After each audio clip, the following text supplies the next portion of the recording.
ഊണിൻ്റെ കൂടെ ഒരു അടിപൊളി ഫിഷ് ഫ്രൈ കൂടെ ഉണ്ടെങ്കിൽ അന്നത്തെ ഊണ് നല്ല ഉഷാരായിരിക്കും അല്ലേ? സാധാരണയായി നമ്മളെന്നും ഒരേ മസാല കൊണ്ട് ഒരേപോലുള്ള മീൻ ഫ്രൈ തന്നെയാണ് ഉണ്ടാക്കുക.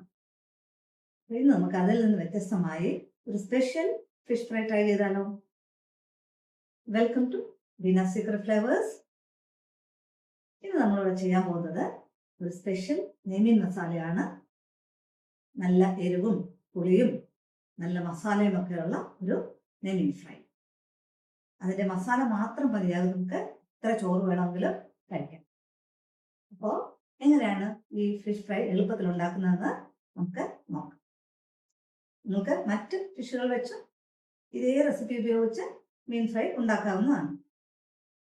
വീഡിയോയിലേക്ക് പോകുന്നതിന് മുമ്പ് ഒരു കാര്യം കൂടി, നമ്മുടെ ബീന സീക്രട്ട് ഫ്ലേവേഴ്സ് ചാനൽ ഇതുവരെയും സബ്സ്ക്രൈബ് ചെയ്യാത്തവർ ചാനലൊന്ന് സബ്സ്ക്രൈബ് ചെയ്ത് എൻ്റെ ബെല്ലൈക്കണും കൂടെ ഒന്ന് അമർത്തിയാൽ എൻ്റെ എല്ലാ വീഡിയോസും നിങ്ങൾക്ക് കൃത്യമായിട്ട് ലഭിക്കുന്നതായിരിക്കും.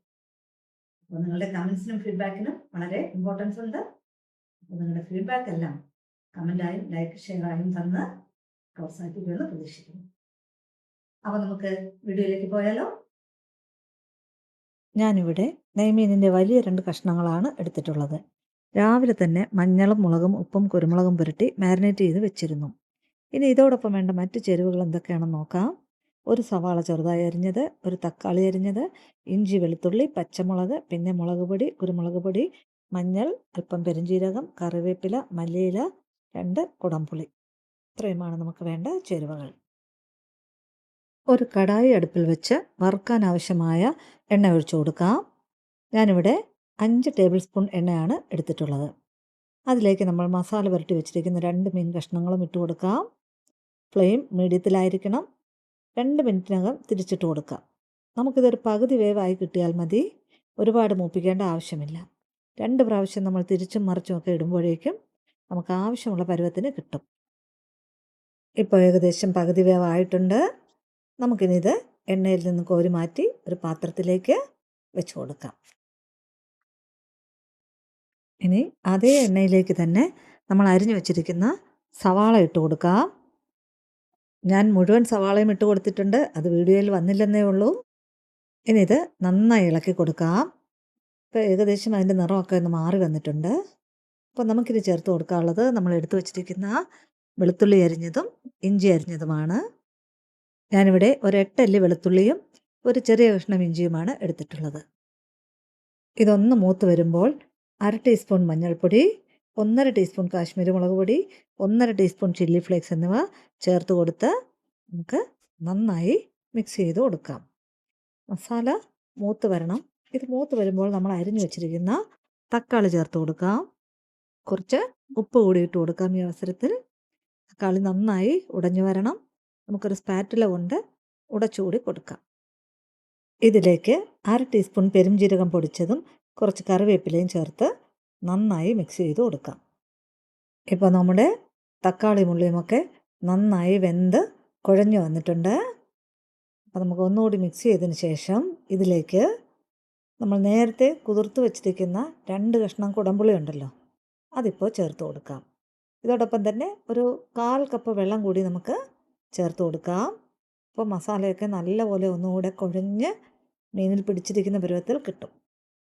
ഇതിലേക്ക് ഞാൻ 1/2 സ്പൂൺ ഉപ്പ് കൂടി ചേർത്ത് കൊടുക്കുന്നുണ്ട്.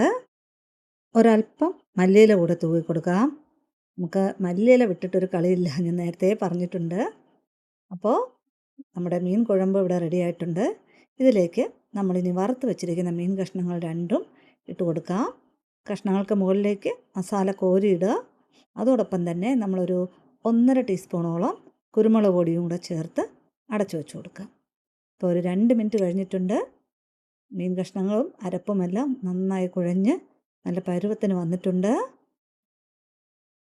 നമുക്കൊരു 2 മിനിറ്റ് നേരം കൂടെ ഒന്ന് തിരിച്ചു മറിച്ചൊക്കെ ഇട്ട് കൊടുക്കാം. ഈ സമയത്ത് ഉപ്പോ എരിവോ ഒക്കെ നിങ്ങളുടെ ആവശ്യത്തിന് ചേർക്കാവുന്നതാണ്. ഇപ്പോൾ കഷ്ണങ്ങളൊക്കെ നല്ല മസാല പിടിച്ച് വന്നിട്ടുണ്ട്. ഞാൻ ഒന്നുകൂടി തിരിച്ചിട്ട് കൊടുക്കുകയാണ്. ഒരു മിനിറ്റിനകം തന്നെ നമുക്ക് സ്റ്റൗ ഓഫ് ചെയ്ത് കൊടുക്കാം. അപ്പോൾ ഇതാ നോക്കൂ, നല്ല കുരുമുളകിൻ്റെ നിറവും നല്ല മണവുമൊക്കെ ആയിട്ട് നമ്മുടെ നെയ്മീൻ മസാല റെഡി ആയിട്ടുണ്ട്. ഇതിന് അധികം എരിവൊന്നുമില്ല. കളർ കൊണ്ട് നമുക്കങ്ങനെ തോന്നുന്നതാണ്. ഈ മസാല മാത്രം മതി ഒരു പറ ചോറുണ്ണാൻ. അപ്പോൾ നിങ്ങളും ഇതുപോലെ തന്നെ ഏത് മീൻ വെച്ചിട്ടായാലും ചെയ്തു നോക്കാവുന്നതാണ്. നമ്മുടെ രുചികരമായ നെയ്മീൻ മസാല എല്ലാവർക്കും ഇഷ്ടപ്പെട്ട് കാണുമെന്ന് വിചാരിക്കുന്നു. ഇത് വാഴയിലയിൽ പൊതിഞ്ഞ് മസാലയോടുകൂടി തന്നെ ഒന്നുകൂടി ആവിയേറ്റി എടുത്താൽ നിങ്ങൾ യാത്ര പോകുമ്പോഴൊക്കെ തീർച്ചയായിട്ടും കൊണ്ടുപോകാൻ പറ്റും. 2 ദിവസം ഇരുന്നാലും ഇത് അല്പം പോലും കേടാവുകയില്ല. ഇത് ചോറിൻ്റെയും ചപ്പാത്തിയുടെയും ഒക്കെ കൂടെ കഴിക്കാൻ വളരെ ടേസ്റ്റി ആയിട്ടുള്ളതാണ്. അപ്പോൾ ഞാനിതൊന്ന് ചെറുതായിട്ട് രുചിച്ച് നോക്കാം. ഒരു കഷ്ണം ഇതിൻ്റെ മീനും കുഴമ്പും ചേർത്ത് കഴിച്ച് നോക്കി. വളരെ നല്ല സൂപ്പറായിട്ടുണ്ട്. നിങ്ങളും ചെയ്ത് നോക്കി ഫീഡ്ബാക്കൊക്കെ എന്നെ കമൻറ്റിലൂടെ അറിയിക്കുമല്ലോ. നമ്മുടെ ചാനലും കൂടി സബ്സ്ക്രൈബ് ചെയ്തേക്കണേ. അപ്പോൾ അടുത്ത ഒരു വീഡിയോയുമായി വരുന്നവരെ എല്ലാവർക്കും ശുഭദിനം നേരുന്നു. Good bye.